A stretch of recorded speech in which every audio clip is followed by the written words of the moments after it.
Elwood was a prefect, so his room that year was a splendid one, with a window that opened onto a strange outcrop of roof. He was always scrambling around places he shouldn't. It was Gaunt, however, who truly loved the roof perch. He liked watching boys dipping in and out of Fletcher Hall to pilfer biscuits, prefects swanning across the grass in court, the organ master coming out of chapel. It soothed him to see the school functioning without him, and to know that he was above it. Hello, I'm Alice Winn, and I'm here to discuss my book, In Memoriam, which was chosen to be featured on the Queen's Reading Room Book Club. In Memoriam is the story of two young men at a boarding school in England in 1914. And these two young men are very close friends, but they both have a dreadful secret, which is that they are in love with each other. And they think that it's unrequited, and because of the time period, of course this love is forbidden. For the early part of the novel, the question of the story is, will either of these boys be able to get onto the same page on the subject of their love? But then World War I breaks out, and the question shifts, and as both boys go and enlist and fight on the Western Front, it changes to being a question of, will either of them survive the war? I was trying not to write a novel when I wrote In Memoriam. I had written 3 novels that had not even found an agent, let alone be published, and I was beginning to feel that I simply wasn't capable of writing something that was publishable. And so I was focusing on other things. And it's at this point that I read Robert Graves's Goodbye to All That, where Robert Graves writes this sort of tell-all memoir about his time during World War I. And in Goodbye to All That, he talks about his relationship with Siegfried Sassoon, the famous war poet. They had a very intense friendship. And I don't want to imply that they were in love with each other. It wasn't anything like that. But they were both not straight, and they had a heavy element of the sexual between them, as later one or the other of them said. I can't remember which. Sassoon had gone to my old boarding school, Marlborough College, and I got to thinking about whether he had ever written for the school newspaper while he was there, which he hadn't. As far as I can tell, he really did not like his time at Marlborough, so that was a dead end. However, what I found was that Marlborough College had uploaded for free online all of its student newspapers from the early part of the last century, and I just got sucked in. I ended up reading all of the newspapers from 1913 to 1919. And these papers were written by the students for the students. And to begin with, in 1913, they were irreverent and smug and entitled and funny and charming, and I sort of recognized their jokes and the rhythm of their school days.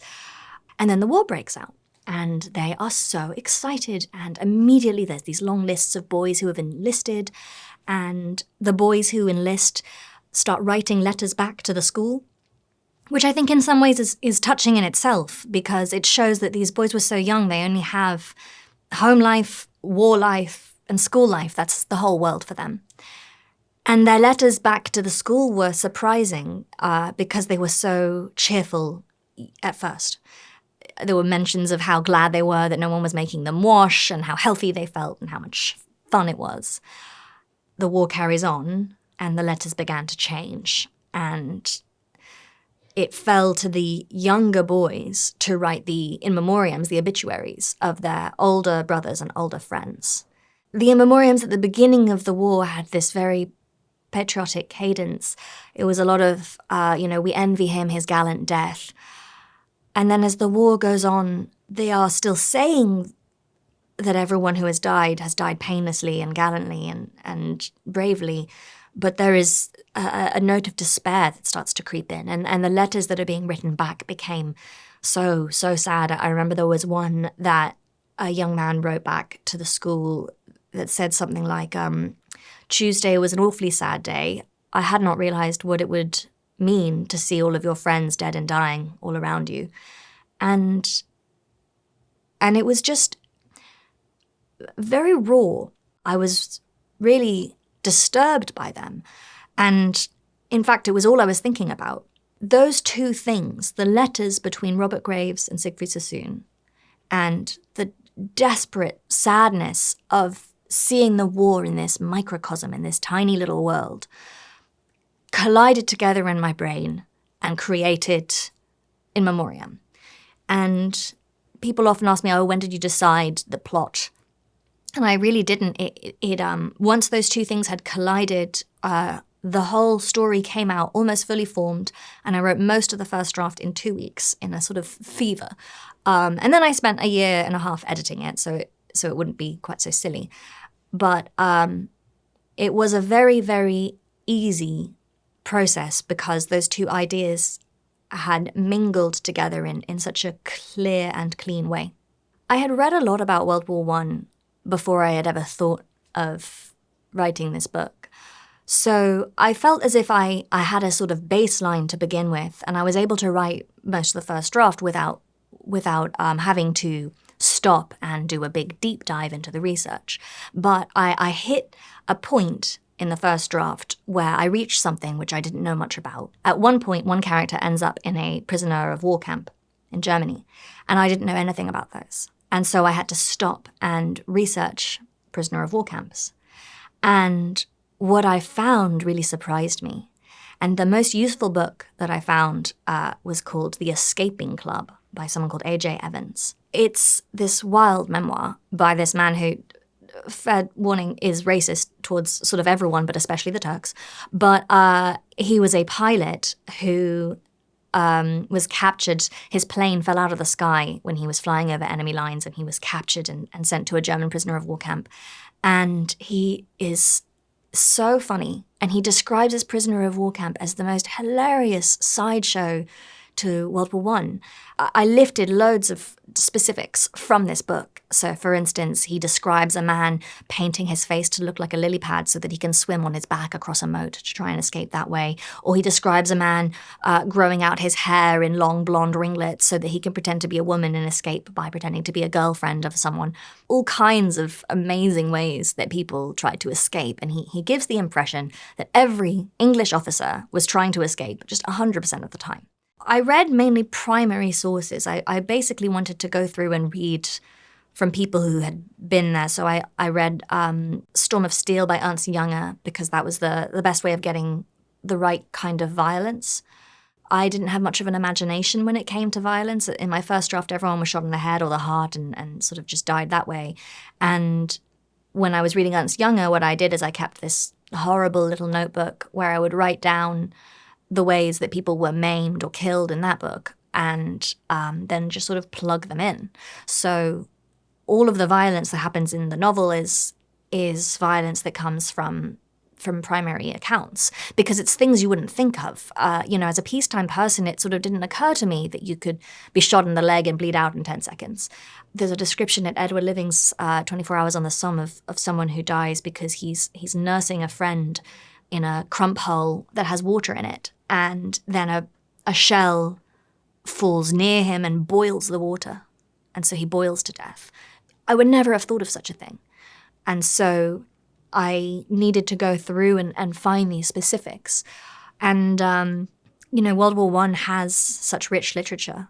And I was very grateful to all of those people who saw these things and took the trouble to write them down in often really beautiful and poetic and amusing, funny ways. I mean, if you read Journey's End, it's funny. If you read Sassoon, he's funny. So, yeah, the research was a pleasure. In Memoriam centers on a homosexual relationship, and I was obviously very concerned about doing this justice. I was very aware that, I didn't have that experience myself. But it also felt like the natural choice, because when you look at the writers of World War I, so many of them were homosexual to some degree or another. You have Robert Graves and Siegfried Sassoon and Wilfred Owen and Vera Britton's brother, Edward Britton, and I think Edmund Blunden, and the list goes on. And so it felt like a very natural story, but I wanted to make sure that I read a great deal to make sure that I wasn't inventing things carelessly. One thing that was difficult was that, of course, people weren't writing very clearly about the experience of homosexuality in this time period. It was all quite oblique. I read Alec Waugh's The Loom of Youth. Alec Waugh was Evelyn Waugh's elder brother, and he was expelled from Sherborne for various gay misdeeds. And then he immediately wrote a tell-all memoir at the age of 17 while he was training before going to go fight at the Battle of Passchendaele. this novel was a huge sensation. When you're reading literature from World War I, the people are constantly bringing up the loom of youth. I remember that Vera Brittain mentions it in A Testament of Youth, and she mentions that her brother has read it and he says it's overblown. But it was a huge scandal at the time, even though if you read it now, it's sort of not scandalous at all. But there is this implication, if you're reading between the lines, that at his boarding school, there had been a set of unspoken, unwritten rules around homosexual exploration, which were that as long as you were popular and good at sport and discreet, and as long as you were planning absolutely on marrying a woman later and being perfectly normal, you could experiment with other boys. So I felt as if I could move forward with those rules applying to the fictional school that I was writing about. But of course, when you get to the front, the rules change. For instance, as historian Mark Bostridge found, Vera Brittain's brother, who she had always believed, to begin with, had died gallantly in action.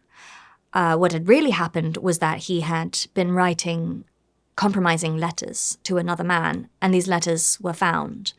And Edward Brittain realized that he was facing a court-martial and shame that would, reflect badly on his family. And so rather than have to go through the ordeal and the shame, he simply walked into enemy fire. And so that anecdote really illustrates the danger that you faced even as an upper-class British officer if you were to be caught doing anything homosexual at the front. So in my book, one of the two main characters, Sidney Elwood, is very slow to notice this change. At the school, he has been taking full advantage of the ability to experiment. And he's someone who is charmed. Nothing ever seems to go wrong for him.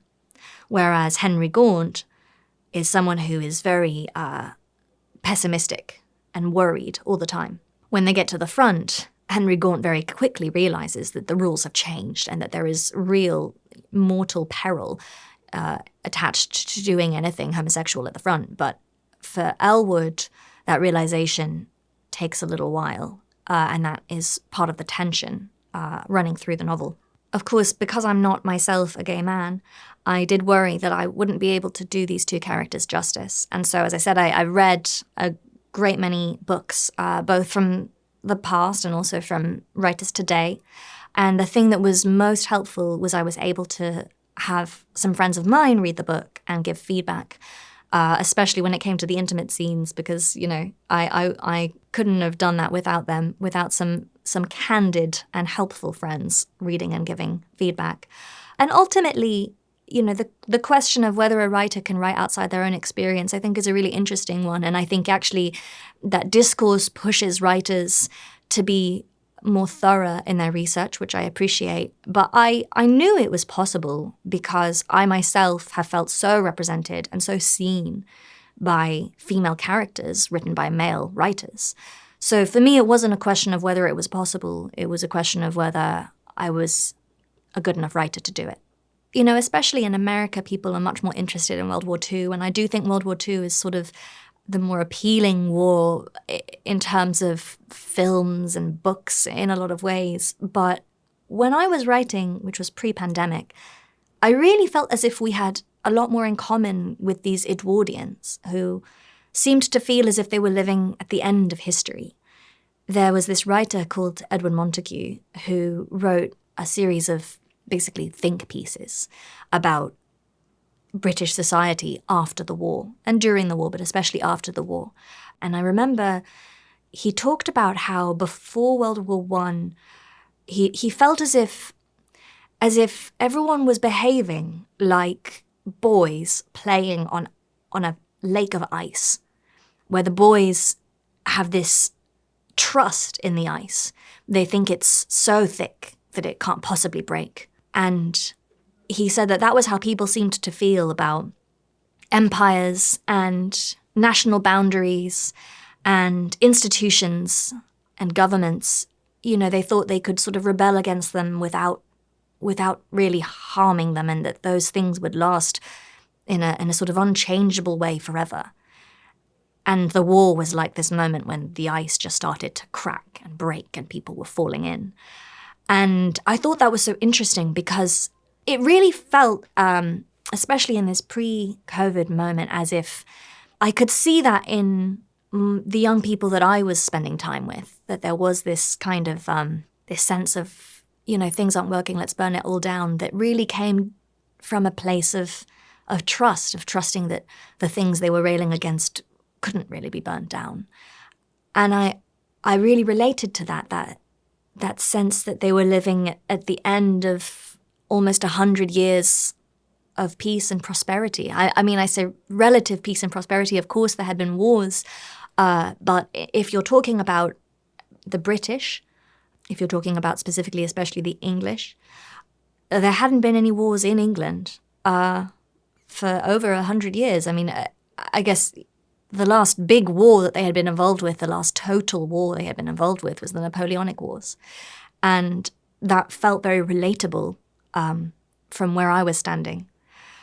It's interesting, of course, because when you read literature from the beginning of the war, especially these newspaper articles, from the beginning of the war, there is this sort of bright-eyed optimism. And I tried to bring this into the novel by using the poetry of Alfred Lord Tennyson. One of the characters, Elwood, is obsessed with Tennyson and loves, in particular, The Charge of the Light Brigade, which I think really represents this sense of self-sacrifice having a meaning, even if it's totally futile. And, children used to have to memorize The Wreck of the Hesperus, which was this poem about a boy who is waiting for an order from his father to let him move, and the ship is sinking and it's on fire and his father is dead, but the boy just goes down with the ship because his father hasn't told him he can move yet.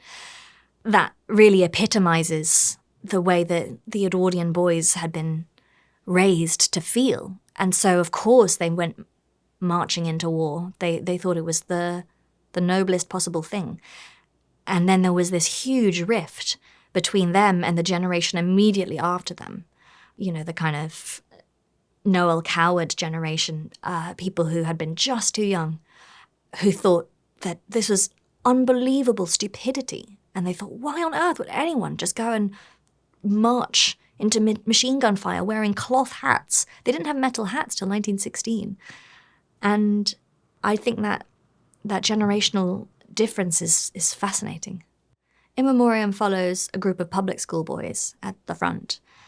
And I think in some ways that's well-trodden territory. I think there's a lot about the upper class in World War I. And in fact, there was a character at the front who is a working class officer, what they used to call a temporary gentleman, which Sassoon said, disgusting term.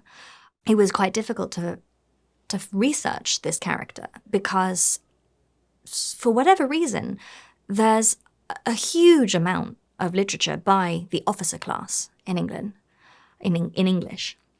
But there's very little for and by the privates. And this is not the case in Germany, and it's not the case in France. In Germany, the most famous book, All Quiet on the Western Front, was written by a private. And in France, the most famous book, Under Fire by Henri Barbusse, is also written by a private.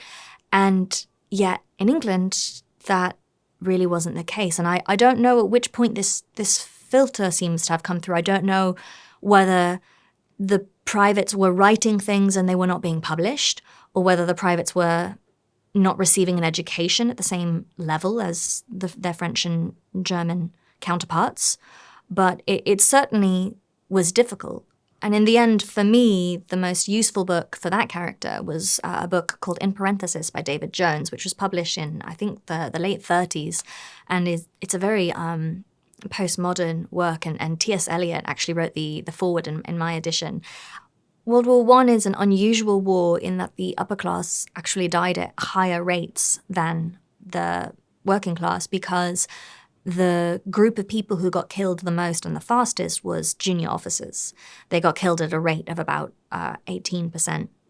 And the working class privates were killed at a rate at about 11%, is my understanding. Of course, there were huge advantages to being an officer despite this. For instance, when it came to shell shock. If an officer had shell shock, he would be pulled out of the line and sent to rest for a few weeks at an officer training camp. And so he was much less likely to just be left until he died of shell shock, whereas the privates were not treated so leniently. If a private had shell shock, that was really more or less it for him. I mean, it was difficult to get out of the line as a private with shell shock. Also, the quality of life was vastly different. I mean, the officers had servants, and they were in their dugouts, which were, not comfortable, but dry, whereas the men were sleeping on these wet, slimy, rotting benches and just sleeping in the rain and freezing cold. They weren't allowed to have their scarves cover their ears because then they wouldn't hear enough. So they were just, they had to have their ears out at all times. And, it was really, really miserable. So I think it's an interesting war in that respect because the class dynamic is ever present. And I try to draw on that with this character, the character of Hayes, who is this working class officer who somehow keeps not getting promoted, even though he's more experienced, he's older, he's obviously better at his job than these 18-year-old public school boys who keep sort of leapfrogging over him. But the problem is that his uniform doesn't look right. I hadn't realized this, but these officers would have their uniforms made privately. And so if you were an Eton boy who already knew a good tailor, then you got yourself a nice uniform made. But if you're someone like Hayes, you don't know where to go and you don't have very much money and you just make something as fast as you can and it doesn't look right. And that was something that I tried to thread through the novel. Something that surprised me reading all these primary sources was that the soldiers, when they went home to England, weren't happy to be there. They actually wanted to go back to the front. Not because obviously it was so wonderful to be at the front, but because there at least they were with people who understood. I think for the civilians, they weren't getting a lot of information about how awful life in the trenches really was. One thing I was interested in was looking at how the war was impacting the characters of my two protagonists, Henry Gaunt and Sidney Elwood. When I was reading the foreword, I think, to Siegfried Sassoon's Counterattack, there is a foreword by Robert Nichols, and he talks about a conversation he had with Sassoon in which he said that the war made a man out of Sassoon, and Sassoon said, that's dangerous even to speak of. It could have made a man out of 1,000,000 men, but it would still be a crime against humanity. And I thought that was interesting, that Sassoon seemed to agree that the war had in some way improved him on a personal level. And I think throughout the novel there are ways in which Gaunt does seem to be improved by the war. He's someone who's very, very repressed and closed off and unwilling to open up to anyone, even as his closest friends, even to his sister, he has a twin sister, and he won't open up to her. And the war wears him down in a way that actually ends up making him slightly more open.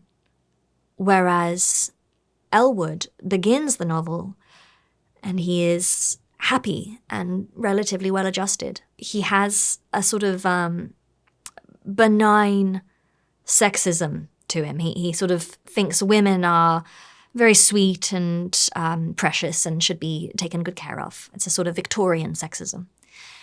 And throughout the war, a lot of his personality traits become warped. And his sexism, I think, is the best illustration of this, because by the end of the war, he is someone who is virulently misogynistic. And he has gone from thinking women must be protected to thinking it's outrageous that these women don't understand anything because they're just sitting in their coddled little, protective pedestals and they don't understand what I've seen. Even though the person he thinks this about is a nurse, is Gaunt's sister, Maud, who, on the contrary, knows exactly what's been happening because she's been treating these terribly wounded men. And yet Elwood isn't able to see that she can understand what he's been through. He really dismisses her, and his sexism becomes really frightening and unpleasant. And I think I wanted to show that this same thing, the war, could have really different impacts on different people. When you read these books, like A Testament of Youth and Goodbye to All That, there is this feeling of a whole generation being lost. I think Vera Brittain talked about this idea that all the best men had died. And I really wanted to get that across, this feeling that all the best people have died. And throughout the book, I included the newspapers. I mocked up newspapers that were like the Memoriam that I had been reading. And I wanted to include In Memoriams. So for the violence, as I've said, I couldn't come up with that on my own, so I tended to just lift directly from violence, from ways that people had been killed that I had found in the In Memoriams. And I did include a few lines here and there from the original In Memoriams, but what I really wanted was for them to feel very personal and real. So what I actually did is I wrote In Memoriams for some of my male friends. I think I wrote about 6 of them. And I was planning on writing more. I was planning on writing 12, and it was just too disturbing. It was just a horrible exercise. But yeah, so especially I think after the Battle of the Somme, those In Memoriams are mostly based on my friends. People sometimes ask me whether all of this research was depressing or traumatizing even, but I actually think it had the opposite effect on me. There was one day when I was walking home from a Pilates class in Los Angeles, and I was reading All Quiet on the Western Front at the time. And it was a beautiful day, and I felt so healthy, and there were planes flying in the sky, taking people where they wanted to go. And I was thinking about this passage in All Quiet on the Western Front where Paul is on leave. He's been fighting bitterly at the front, and he goes on leave, and he goes home, and he sits in a beer garden, and he watches these old men drinking beer and arguing about how to win the war. And he thinks to himself that he's the only person who understands that the meaning of life is not winning wars. The meaning of life is sitting in a beer garden and drinking beer. And as I was walking home that day, I really viscerally felt like I understood what he was talking about. And I had this like rush of appreciation for peace, relative, but yes, peace. And I think something I have sometimes heard from people who've read the book is that they feel that feeling. They think, it really reminded me how dreadful it is to be involved in a total war and how nice it is to not be. So I think that's something I hope people take from the book. My next novel I describe it as a sort of very chaotic and complicated love quadrangle among minor characters and Arthurian legend, and it's hopefully coming in 2027, so watch this space. In Memoriam is available from all good bookstores and your local library. Subscribe to the Queen's Reading Room for more bookish content.